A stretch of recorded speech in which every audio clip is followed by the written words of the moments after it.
Merhabalar sevgili ikizler ve yükselen burcu ikizler, ay burcu ikizler olan çok değerli arkadaşım. Hoş geldin sevgili ikizler burcu. Umarım çok ama çok iyisindir. 2025 yılının ilk 6 ayında seni neler bekliyor birlikte bakalım sevgili ikizler burcu. Hemen kartlarımı son kez bir karıştırıyorum. Bir düştü, bir kararsızlık var. Uğraştığın iki durum var. Bir kararsızlık içerisindesin. Sevgili ikizler burcu bu nedir bir bakın. Ama bu arkadaşlar şöyle bir durum var. Bazılarınızda yolculuklarla alakalı da. Şimdi destenin altında da ne çıkmış? Değnek yedilisi çıkmış. Şimdi verdiğim bir mücadele var sevgili ikizler burcu ve bu durum Şubat ayına kadar da devam edecek gibi gözüküyor arkadaşlar. Bazılarınız için Şubat ayında da devam edebilir. Verdiğim bir mücadele, iş hayatın, çalışma hayatın aynı anda iki işi bir arada götürmek, bazılarınız için çocuklarınızla alakalı verdiğiniz bir mücadele de olabilir. Onların eğitim hayatı, meslek hayatı, işte çocuğunun bir tanesinin eğitim hayatı ya da kariyer hayatı iyi giderken bir tanesinin hayatında zorluk olabilir. Böyle bir ikilem arkadaşlar. Yani hayatınızın geneliyle ilgili sevgili ikizler burcu, yaş aralığı ne olursa olsun fark etmez. Çalışma hayatın, mesleğin, işte yolculukların, seyahatlerin gerçekleştirmek istediğin böyle aynı anda iki işi götürmeye çalışıyorsun. Ve burada verdiğim bir mücadele var ve bu mücadele diyor ki önümüzdeki 7 haftalık süre içerisinde devam ediyor olacak değnek yedilisi. Yani birazcık daha tabii bu kısa vadeyi gösterir ama Şubat ayına kadar devam edecek olan bir etkiden bahsediyor. Vereceğim bir mücadeleden bahsediyor. Şimdi bakalım ve burada ne geldi arkadaşlar? Tılsım beşlisi. Şimdi parayla ilgili de yaşanılan bir zorluk. Sevgili ikizler burcu, çalıntı, kayıp, maddi olarak yetememek, işte istediğin paranın, istediğin kazancın, istediğin gibi gelmemesi, bir mücadele veriyorsun ya parayla ilgili, geleceğinle ilgili, etrafında bulunan kişiler, olaylarla ilgili. Burada bir yetersizlik, değersizlik, işte bu paranı bana nasıl yetecek, neyi nereye koymam lazım gibi etkiler var. Fakat diyor ki bak bu durum senin için düzeliyor olacak sevgili ikizler burcu. Burada sen çok net kararlar alacaksın. Diyor ki bak ilk mesajı aldık arkadaşlar. Yani böyle hani kurban moduna girmektense işte kaybettim, o da olmadı, bu da olmadı. Tam bir tılsım beşlisi. Aslında nimetler senin yanında duruyor ama sen bunları görmüyorsun. Konum para. Parayı getirememek, parayı idare etmek, parayı yönetmek, iş bulmak, iş yönetmek, işte toplantılar, görüşmeler gibi bunu çoğaltabiliriz. Burada bir yetersizlik, kaybetme, bazılarınız yani bir hırsızlık olabilir, çalıntı olabilir, paranın yetmemesi, yanlış tercih, yanlış seçimlerden kaynaklı bir üzüntü. Bir bunalım içerisindesin. Ve bu önümüzdeki 5 haftalık süreç ama yine söylüyorum Şubat'a kadar devam edecek gibi gözüküyor. Bazılarınızda Şubat'ın 2'si, 12'si, 22'si arkadaşlar bu tarihlerden sonra bir şeyler daha bir netleşecek diyor. Ve burada tılsım ası da geldiği için para konularıyla ilgili güzel bir müjde. Güzel bir haber, güzel bir sevinç. Bu daha çok aslında toprak döneminden sonra alabilir. Yani Mayıs'tan sonra mesela Nisan, Mayıs gibi daha büyük bir hareketlilik gelecek diyor. Ve burada eline oturacak olan, verilecek olan bir nimetten bahsetti. Bazılarınızda bakın Şubat ayında da bu gerçekleşecek. Hatta iki proje birden yani iki işte birden görev almak, iki projede birden görev almak. Yani zorluklar var. Sen bir sorunu hallediyorsun, bir sorunun üstesinden geliyorsun ve sonrasında ödüller sana geliyor. Fakat burada şöyle bir durum var. Analitik zekanı kullanırsan yani olaylara duygusal değil de tabii her şey dengede çok önemlidir. Hani böyle kaybettim, olmaz, değersizim, bu da olmayacak, şu da olmayacak. Zaten uzun süredir mücadele veriyorum. Belki bazılarınız 5 yıldır bir kıtlık döneminin içindesinizdir.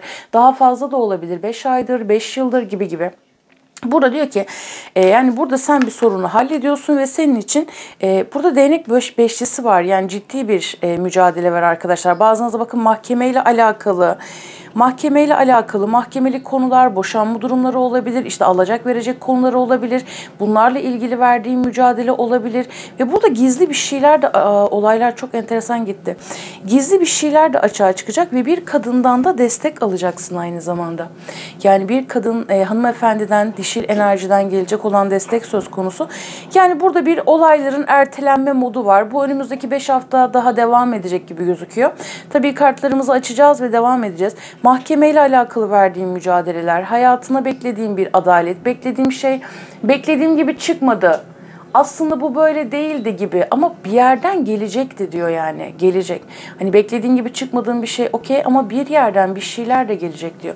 Yani burada ödemelerde de zorlanıyor olabilirsin. Tılsım beşlisi, yapmış olduğun yanlış tercihler seni gerçekten üzüntüye hapsetmiş olabilir. Şöyle bir bakalım sevgili ikizler burcu arkadaşım için neler gelecek diyorum. Hemen kartımı çekiyorum. Bakın hep ikilemde kalmak. O işimi yapmalıyım, bu işimi yapmalıyım, oraya mı gitmeliyim, buraya mı gitmeliyim, onu mu seçmeliyim? Aşk hayatının içinde geçerli, kariyer hayatının içinde geçerli. Hayatının genelinde bir ikilem ve karar verme aşamasında olduğunu gösteriyor.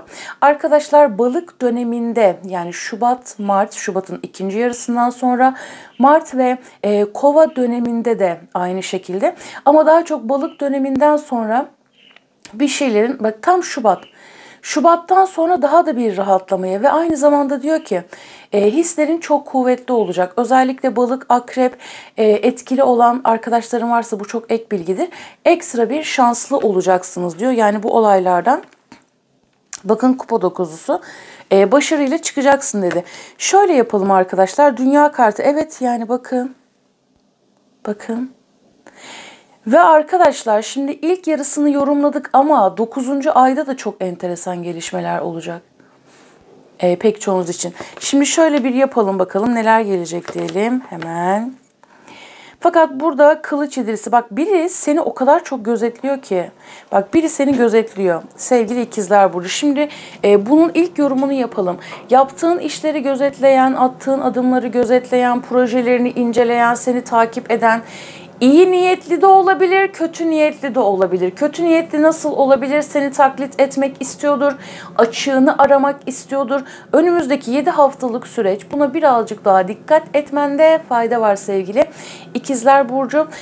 Bazıları iyi niyetli, bazıları kötü niyetli diyebilirim. Evet yani burada bir şeyler hani bir hata yapsa da onu sunsam gibi. Aynı zamanda bak sen de birilerini gözetliyor olabilirsin. Hani bak seni yakaladım. Hani benden şimdi kılıç edilisi tam böyle bir hırsızlık, çalıntı, kayıp kartıdır ya arkadaşlar. Yakaladım bak benden bir şey kaçırdın yakaladım. Bak gördün mü yakaladım gibi bir durum içerisinde olacaksın. Son kartlarımızı açalım, toparlamayı yapalım ve destek kartlarımızla devam edelim arkadaşlar. Bakalım seni küstüren bir şeyler var. Yani sistem bak sistem tarafından 9 vurgusu 9 zaten 2025'in sayısı da 9 ve senin içinde dönem yani enteresan bir geçiş. Yani işte bak şimdi Başak dönemi özellikle az önce dedim ya 9. ayda çok önemli olacak. Tabii onu ikinci yarısından sonraki süreçlerde yapacağım pek tabii ki ama bak yine bir vurgu verdi. Diyor ki bak bu dönemdeki olayları çok iyi atlat, çok iyi geçir. Özellikle 4. ay yine bak balık burcu dönemi de çok önemli. O tarihe kadar bu içinde bulunduğun sorunları çok iyi idare et, çok iyi çözümle, çok iyi derle, toparla, analitik zekanı çok iyi kullan. Sana ödülleri çok iyi şekilde gelecek diyor sevgili ikizler burcu. Hemen şöyle bir bakalım. Değnek kralımız geldi, değnek kahyası geldi. Hemen bakalım neler gelecek diyelim. Yani burada bir şeyler seni o kadar çok bakın bazılarınız için de evlilik, evlenme, işte boşanma, evlilikle alakalı konular işte arkadaşlar şöyle bir durum var. Bak hak ettiğinizi alacaksınız. Yeni bir iş kurma, yeni bir sistem kurma, yeni bir ilişkiye başlama, evleneceğin kişiyle tanışma. Bu daha çok 4. ay gibi verdi. Nisan ayı gibi verdi bilginiz olsun. Ve bakın bir kısmınız için Şubat ayında bu etkiler başlayacak. Özellikle balık akrep etkili olanlar arkadaşlarım, boğa başak oğlak etkili olanlar ekstra bir şanslı olacaksınız gibi gözüküyor arkadaşlar. Ve burada 4. ay da senin için çok önemli olacak. Yani burada bir kıyamet hani üzerindeki o ölü toprağının kalkması ve gerçekten bir sorunu hallediyorsun. Bakın 2 vurgusu da çok yüksek. Yani Şubat ayı ve sonrası senin için çok enteresan olacak gibi ama Ocak ayında sanırım sanırım birazcık zorlanacaksın. Önümüzdeki 5 haftalık süreç birazcık daha dikkat etmende fayda var. Ve diyorsun ki hani artık çıktım oraya, dünyayı avucumun içine aldım diyorsun sevgili İkizler Burcu. Üzerindeki o ölü toprağının kalkması ve hak edişlerin dağılması ile ilgili bir mesaj daha verdi aynı zamanda arkadaşlar. Şimdi burada mesleki alanda zorlandığın kişiler de olabilir tabii. Çalışma hayatın, işte patronların, yöneticilerin, işte aile içerisinde ilgilenmen gereken kişiler de olabilir. Aynı çatıyı anlattığı için yani sorumluluklarından dolayı önünü görememek. Ama bunun dışında oldukça şanslı. Bu arada şöyle bir durum var arkadaşlar. Verdiğim tarihleri tekrar dinleyin. Tekrar etmek istemiyorum. Bazı arkadaşlarım kaçırdığı için aynı şeyi tekrar ediyorum. Bazı arkadaşlarım pür dikkat dinlediği için onlara biraz şey gelebiliyor. Hani tekrar etmeyin gibi gelebiliyor. Bu yüzden işte herkesin dinleyiş şekli ve algı şekli çok farklı arkadaşlar. Biz de uyum sağlamaya çalışıyoruz tabii ki ama zorlanıyoruz. Tarihlere lütfen çok dikkat edin. Burada zorlandığınız bir işaret ama bir tamamlanma, başarı, takdir, onay görmek, ödül almak. Bakın tarihleri verdim. Onları tekrar etmeyeceğim. Başa sarıp tekrar dinleyebilirsiniz. Hangi tarihlerden sonra olacağıyla ilgili. Ve aynı zamanda yengeç dönemi de bakın su grubu dönemi. Balık, Şubat dönemi, yani Şubat ayı. Bunu tekrarladım. Şubat ayından ve sonrası, Nisan ayı ve sonrası, Haziran ayı özellikle, Eylül ayı, tabii oraya sarkmak istemiyorum. Bunu daha sonra yorumlayacağız ama artık böyle bir şeylerin yeniden kurulduğunu göreceksin. Hani, hırsızlıklara karşı dikkat et. Birileri senden bir şey çalmak ve senin açığını aramak istiyor olabilir. Buna karşı dikkat et. Yani burada zorlandığın bir şey var ama bunun üstesinden geleceksin ve üstesinden geldiğinde ödüllerini de alacaksın sevgili İkizler Burcu. Yani bir oraya gideyim, bir buraya gideyim, bir şunu halledeyim, bir bunu halledeyim gibi durumlar söz konusu. Şimdi bu hırsızlık, çalıntı gibi durumlar arkadaşlar Mart ayına kadar dikkat et. Bir de Haziran ayında. Haziran ayı, Ocak, Şubat, Mart, Nisan. Yani ikizler döneminde, senin döneminde de dikkat et. Orada çok enteresan bir geçiş. Yani bir kayıp ve sonrasında gelen bir ödül gibi bir etkide yaşayabilirsin aynı zamanda. Yani hava etkisi, evet ikizler. Şimdi bir diğer mesajlara bakalım. Neler gelecek diyelim İkizler Burcu arkadaşım için. Yani burada bir şeylerde zorlanıyorsun ama sonrasında toparlanıyor. Yani diyorsun ki boşuna emek verdim. Boşuna çaba sarf ettim. Bir şeyleri kaybettim ama bu seni küstürmüş de yani bu yaşadığın şeyler.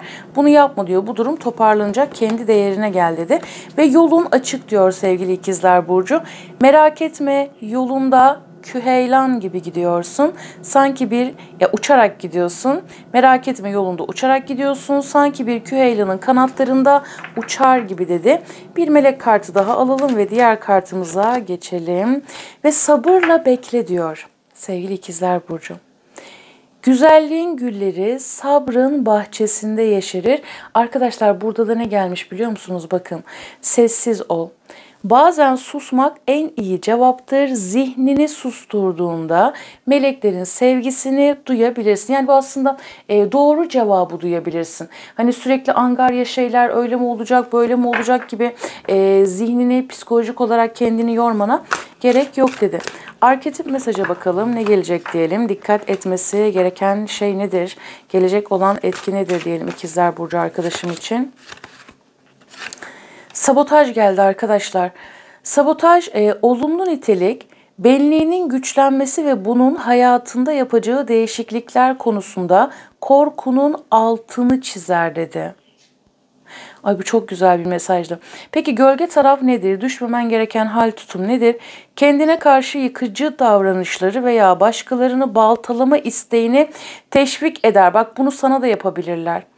Ama burada şöyle bir durum var. Bak kişi kendi balonunu patlatıyor arkadaşlar.